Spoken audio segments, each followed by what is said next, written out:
আমি অক্রোধী, আমি অমানী, আমি নিরলস, কাম লোভজিৎবশী, আমি ইষ্টপ্রাণ সেবাপতি।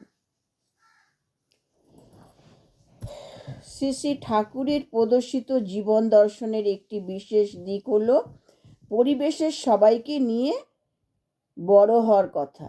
মানে এই যে কথাটার মধ্যে ঠাকুর বলে দিয়েছেন যে বড় হতে হলে খালি একা বড় হলে চলবে না, সবাইকে নিয়ে বড় হতে হবে। আবার আরেকটি কথার মধ্যে আমাদের ব্যক্তিত্বের পরিচয় আমাদের পারিবারিক জীবন। তাহলে আমাদের পারিবারিক জীবন যদি ভালো হয় তাহলে আমাদের সেইভাবে আমাদের ব্যক্তিত্ব ফুটে উঠবে। তাই সর্বপ্রথম দরকার পারিবারিক জীবন ভালো হওয়া দরকার, শিক্ষামূলক হওয়া দরকার। আবার অন্যকে যোগ্য করে তোলাই নিজের যোগ্যতার পরিচয়। মানে আমি শুধু একা যোগ্য হয়ে উঠলে হবে না, আমাকে অন্যকেও যোগ্য করে তুলতে হবে, পারিপার্শ্বিক সবাইকে যোগ্য করে তুলতে হবে, তবে আমার যোগ্যতার মূল্য থাকবে। সামাজিক অসহিষ্ণুতা ও অবক্ষয়কে প্রতিহত করতে সুনিয়ন্ত্রিত জীবনের দিশা হিসাবে শ্রী শ্রী ঠাকুর দিলেন যজন যাজন ইষ্টভীতি স্বাস্থ্যহীনী সদাচারের তুক। মানে এই যে পঞ্চনীতির মধ্যে দিয়ে আমরা নিজেদের গড়ে তুলতে পারবো, সুনিয়ন্ত্রিতভাবে গড়ে তুলতে পারবো। ঠিকভাবে যদি এইগুলো আমরা পরিপালন করতে পারি তাহলে আমাদের জীবন হবে সুনিয়ন্ত্রিত। হ্যাঁ, এবার আরও বলেছেন নিজে ঠাকুরের হয়ে ওঠা ও সবাইকে ঠাকুরের তোলাতেই সুস্থ সুন্দর সমাজ গড়ে উঠতে পারে। তার মানে কি বলেছে, নিজে ঠাকুরের হয়ে উঠতে হবে, এবার সবাইকে ঠাকুরের করে তুলতে হবে, তবেই একটা সুন্দর সমাজ গড়ে উঠবে। প্রতিটা কথার মধ্যে দেখুন ঠাকুরের কথাগুলো।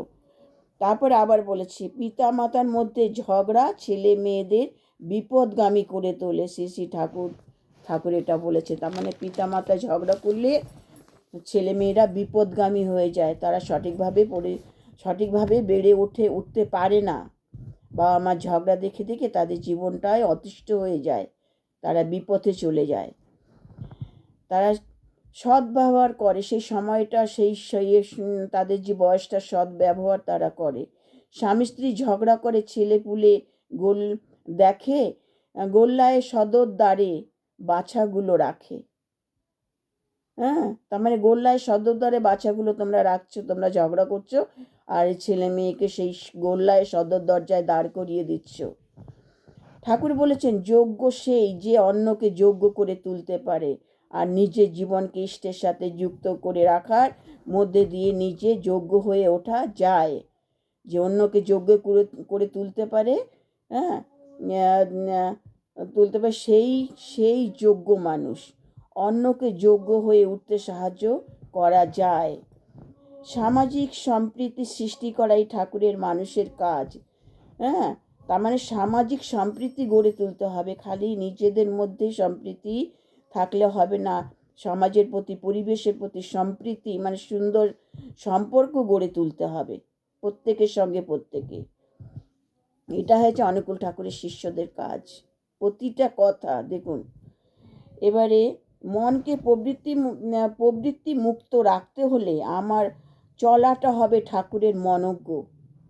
তার মানে আমাকে এমনভাবে চলতে হবে যে সেটা ঠাকুর যাতে পছন্দ করে, ঠাকুরের মনোজ্ঞ হয়ে চলতে হবে।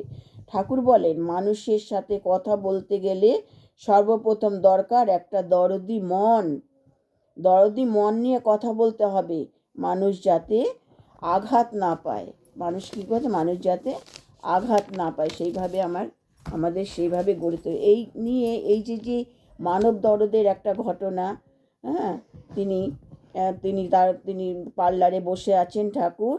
হ্যাঁ, একবার এক ব্যক্তি পেটের রোগ নিয়ে ঠাকুরের কাছে আসেন। ঠাকুর বলেন তুই রোজ থানকুনি পাতা খাবি।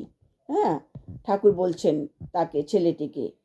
হ্যাঁ, এবারে পাশে একজন সেবক, ঠাকুরেরই লোক বসে আছে, ঠাকুরের সেবক, সে বলছে যে ছেলেটাকে একটু করেই বলছে যে ছেলেটা তখন বলছে ঠাকুর আমি তো থানকুনি পাতা চিনি না। তখন ওই পাশে যে মানুষটি বসেছিল ওকে একটু ধমকের এসেই বলছে যে তুই থানকুনি পাতা চিনিস না, ঠাকুর কি তোকে থানকুনি পাতা এনে দেবে? হ্যাঁ, আম, ঠাকুর কি সেটা তোকে সেটা জোগাড় করে দেবে, এরকম ধরনের একটা কথা বলছে। ঠাক এবারে তখন ঠাকুর ওই বিরক্তি হয়ে তাকে বললেন, লোকটা এসেছিল পেটের ব্যথা নিয়ে, আর তুই কি করলি, তার মনে ব্যথা দিয়ে দিলি। হ্যাঁ, তাহলে তুই কি করলি, তুই তো মনে ব্যথা দিলি।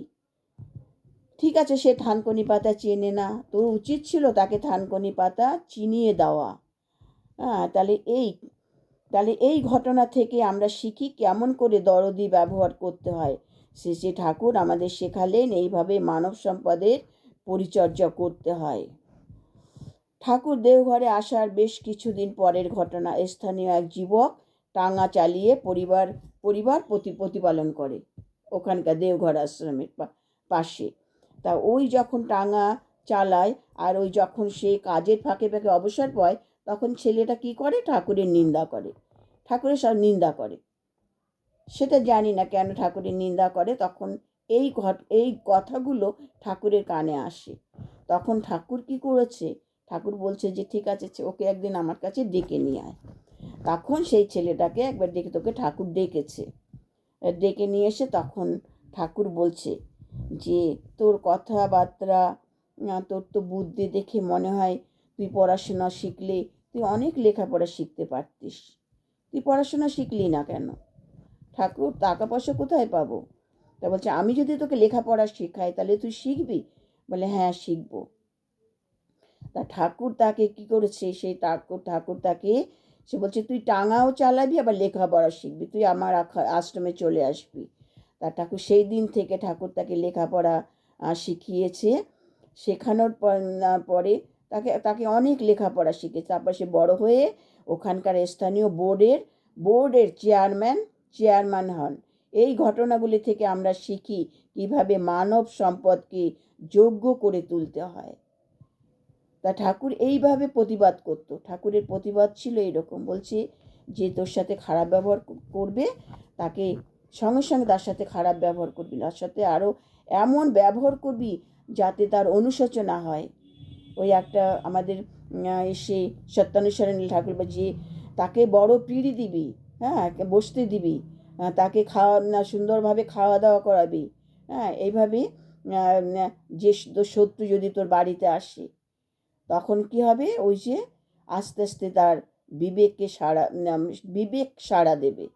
ঠাকুর এইভাবে বলছে, এইভাবে হচ্ছে প্রতিবাদ করতে হয়। হ্যাঁ, কাউকে সঙ্গে সঙ্গে সে বাজে কথা বলছে বলে তাকে বাজে কথা বলে প্রতিবাদ, এটা নয়, এটা ঠাকুরের শিক্ষা নয়। ঠাকুর বলছেন তার সাথে ওইভাবে ব্যবহার করবি না, তুই তাকে ভালো ব্যবহার করে দেখিয়ে দিবি যে তুই ঠাকুরের মানুষ, সে ঠাকুর অনুকূলচন্দ্রের শিষ্য, তুই এটা দেখিয়ে দিবি। তোকে যখন দেখে মানুষ বুঝতে পারবে তুই ঠাকুরের অনুকূল ঠাকুরের শিষ্য, তখন তোর জীবন সার্থক হবে। তোর চাল চলন আচার ব্যবহার এমন হবে, তোকে ঠাকুরের হয়ে উঠতে হবে। হ্যাঁ, তোর কথাবার্তা আচরণ চাল চলন এমন হবে যে তোর মধ্যে মানুষ ঠাকুরকে উপলব্ধি করতে পারবে, সেই দিনই তুই ঠাকুরের হয়ে উঠতে পারি। তা ঠাকুরের শিক্ষা দীক্ষা ছিল এরকম, বাবা মার প্রতি শ্রদ্ধা ভক্তি সম্মান, ছোটদের প্রতি স্নেহ ভালোবাসা, শিক্ষা সংস্কার সুন্দর, এগুলো ছিল ঠাকুরের। প্রতি পদে পদে ঠাকুর বলতেন পরিবারের শিক্ষা সংস্কার সর্বপ্রথম দরকার, আর ইষ্টকেন্দ্রিক পথে চলা।